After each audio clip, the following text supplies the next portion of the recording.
There's something about wrestlers too, because it's once they're done wrestling, they like to go into politics, which is a little weird.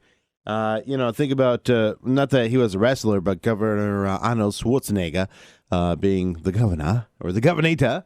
How about the body? Yeah, Jesse the Body Ventura. He's got a new book called American Conspiracies. It's out now. I want to welcome the governor, or former governor of Minnesota, Jesse the Body Ventura. How you doing today, Mr. Ventura? I'm doing great, but I got to tell you, I live in Mexico now, so the only place I can run is for president of Mexico. So for middle-aged adults, the two defining where were you moments, okay, I think are probably like the JFK assassination and September 11th. Now, you have your book, as there's theories everywhere, but your book offers theories about both of these as well, right? Well, they're not exactly theories either. Everything in the book is based upon documentation. Okay. Everything's based upon research, and let me give credit to Dick Russell, my co-writer, because he's phenomenal at that, and that's where we make a good team. I'm not good at researching like Dick is, and so Dick does the yeoman's research, and then I go through it all. But this is not. I'm not Tom Clancy. I'm not Vince Flynn. This is not my imagination. I'm not creating a story based upon my imagination. Every story in this book is based upon documentation. So then what about 9/11? I mean, you state in this book that the Bush administration knew of the impending attack. They absolutely knew. The 9/11 Commission never looked at NSA documents at all. They were withheld from them by Zelikow, the guy from the White House that oversaw the whole investigation of 9/11 by the Commission. Well, the NSA documents, if you get into them, they show that they knew about bin Laden as early as May, that they thought the attacks could happen in July, and they ramped up for them. And then, of course, you got the famous Condoleezza Rice in front of 9/11 about the August 6th memo stating we had no idea they'd hijack planes and ram them into buildings. And yet that's exactly what the memo said. All you had to do was read the damn thing. See, here's the thing, like Jimmy here, he likes to kind of debunk these things. So many people kind of take conspiracy theories and kind of throw them aside as stuff like goofballs and tinfoil hat wearers. I think of that.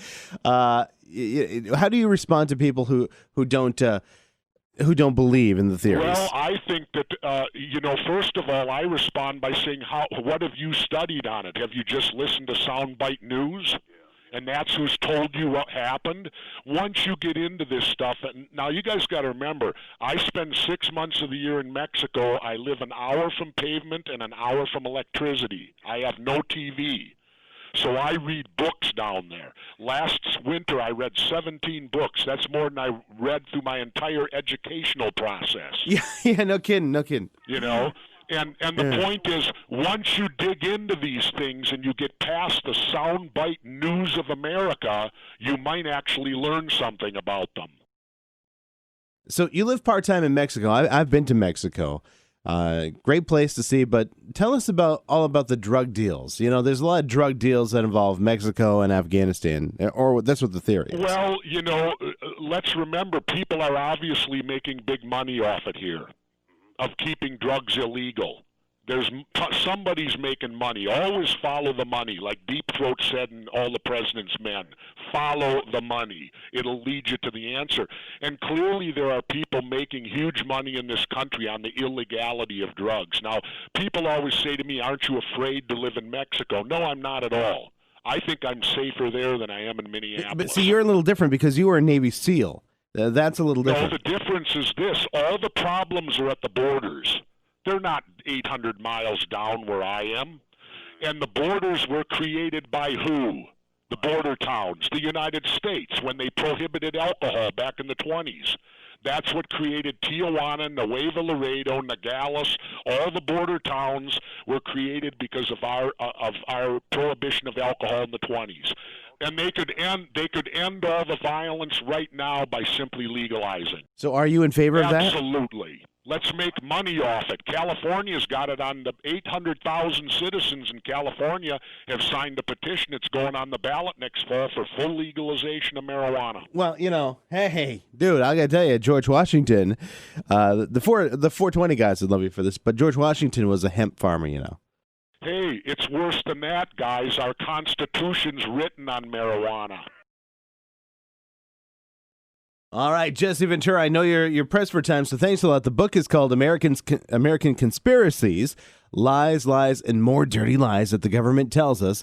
Jesse Ventura, thanks, man, for being on the show today. We really appreciate having you there and sharing your conspiracy theories with us. Thanks, guys. Keep up the good work.